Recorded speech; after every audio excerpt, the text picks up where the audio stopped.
तो भारत अब दुनिया का सबसे ज्यादा आबादी वाला देश है, ये तो हम सब जानते हैं। पर सवाल ये है कि आखिर ऐसा क्यों है? मतलब क्या इसकी वजह सिर्फ गरीबी और कम पढ़ाई लिखाई है, जैसा कि अक्सर कहा जाता है, या फिर इसके पीछे कोई बहुत ही गहरा राज छिपा है?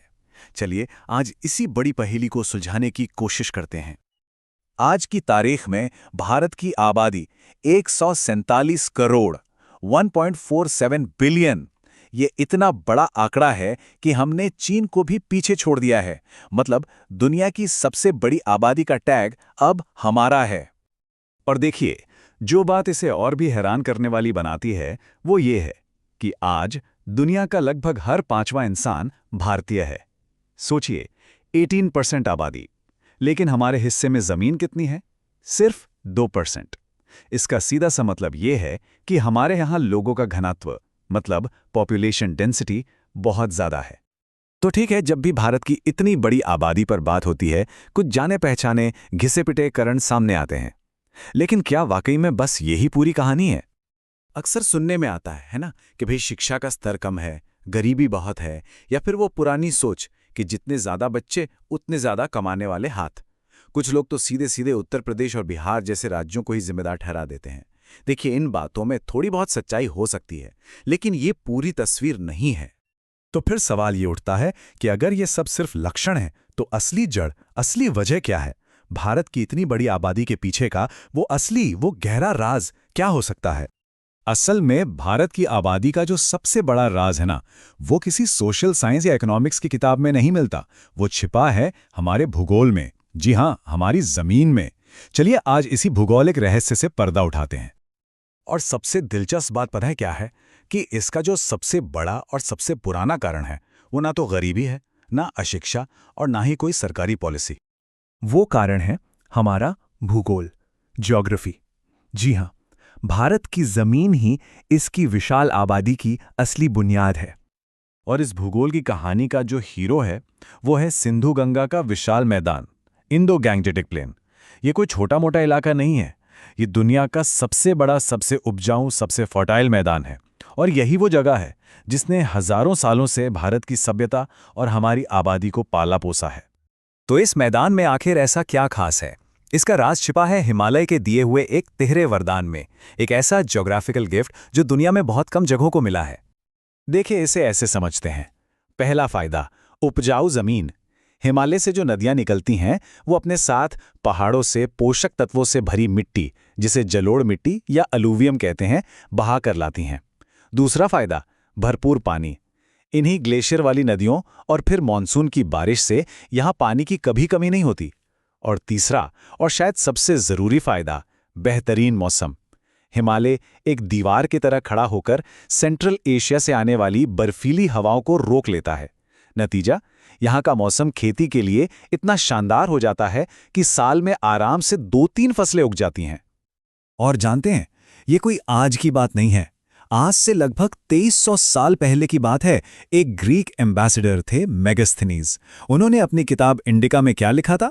उन्होंने लिखा कि भारत में साल में 2 फसलें होती हैं और यहां कभी अकाल नहीं पड़ता। सोचिए, ये इस जमीन की हजारों साल पुरानी खुशहाली का सबसे बड़ा सबूत है। तो अब सवाल ये है कि क्या ये कहानी सिर्फ भारत की है, या फिर ये एक ग्लोबल पैटर्न है? जवाब है, ये एक ग्लोबल नियम है। इतिहास उठाकर देख लीजिए, जहां जहां दुनिया में बड़े और उपजाऊ मैदान हैं, वहां वहां हमेशा से घनी आबादी रही है। आज की बात करें तो दुनिया का लगभग हर छठा इंसान भारतीय है। लेकिन एक हैरान करने वाली बात बताऊं, इतिहास में ये आंकड़ा और भी ज्यादा था। पहली सदी में दुनिया का लगभग हर तीसरा इंसान भारतीय था। इससे साफ पता चलता है कि भारत हमेशा से हजारों सालों से एक बहुत ज्यादा आबादी वाला इलाका रहा है। और जब हम अपने सिंधु गंगा के मैदान की तुलना दुनिया के दूसरे बड़े मैदानों से करते हैं, तो इसका असली स्केल समझ आता है। ये चीन के मशहूर नॉर्थ चाइना प्लेन से लगभग 2 गुना बड़ा है, और मिस्र की नील घाटी, उससे तो ये 20 गुना से भी ज्यादा बड़ा है। अब आप सोचिए, यही वो वजह है कि यह मैदान इतनी बड़ी आबादी का पेट पाल सकता है। अच्छा, यहां एक और बड़ा दिलचस्प फैक्ट है। क्या कभी सोचा है कि यूरोप का एक छोटा सा देश नीदरलैंड्स, उसकी पॉपुलेशन डेंसिटी भारत से भी ज्यादा है? और वजह क्या है? बिल्कुल वही, एक बेहद उपजाऊ नदी का डेल्टा जिसने खेती को आसान बनाया और एक बड़ी आबादी को सपोर्ट किया। तो फिर एक सवाल मन में आता है, अगर भारत हमेशा से इतना आबादी वाला था तो बीच में एक ऐसा दौर क्यों आया जब चीन हमसे आगे निकल गया? इसका जवाब हमारे इतिहास के एक बहुत ही दर्दनाक पन्ने में छिपा है, ब्रिटिश राज। अंग्रेजों के शासन के दौरान उनकी नीतियों की वजह से भारत में 25 बड़े अकाल पड़े। अनुमान है कि इनमें 3 से 3.5 करोड़ लोगों की जान भुखमरी से चली गई। इसने भारत की जो नेचुरल पॉपुलेशन ग्रोथ थी उसे आर्टिफिशियली मतलब जबरदस्ती रोक दिया। आज़ादी के बाद 1947 के बाद वो अकाल का दौर तो खत्म हो गया और भारत की आबादी फिर से अपनी नेचुरल ग्रोथ पर लौट आई। लेकिन अब हम एक बिल्कुल नई चुनौती का सामना कर रहे हैं। वो भौगोलिक वरदान जिसने हमें हजारों साल तक पाला पोसा, वो आज खुद बहुत बड़े खतरे में है। लेकिन पहले एक अच्छी खबर, भारत की आबादी अब कंट्रोल में आ रही है और वो भी नेचुरली। हमारी जो टोटल फर्टिलिटी रेट है, मतलब एक महिला अपने जीवन में औसतन कितने बच्चों को जन्म देती है, वो अब 1.9 पर आ गई है और आबादी को स्थिर रखने के लिए जो नंबर चाहिए वो होता है 2.1। इसका मतलब ये है कि हमारी आबादी अब बढ़ने वाली नहीं है, बल्कि कुछ दशकों में ये कम होना शुरू हो जाएगी। तो अब जो असली संकट है वो जनसंख्या विस्फोट का नहीं है, वो समस्या तो अब खुद ब खुद सुलझ रही है। असली संकट है उस वरदान के लिए ही जिसने हमें हमेशा संभाला। क्लाइमेट चेंज की वजह से हिमालय के ग्लेशियर 65% ज्यादा तेजी से पिघल रहे हैं। मॉनसून का पैटर्न पूरी तरह से बिगड़ रहा है। हमारी नदियां जो हमारी लाइफलाइन है वो प्रदूषित हो रही हैं और सूख रही हैं। और जमीन के नीचे का पानी वो तो खतरनाक तेजी से खत्म हो रहा है। और ये सब हमें एक बहुत ही बड़े और गंभीर सवाल पर लाकर खड़ा कर देता है।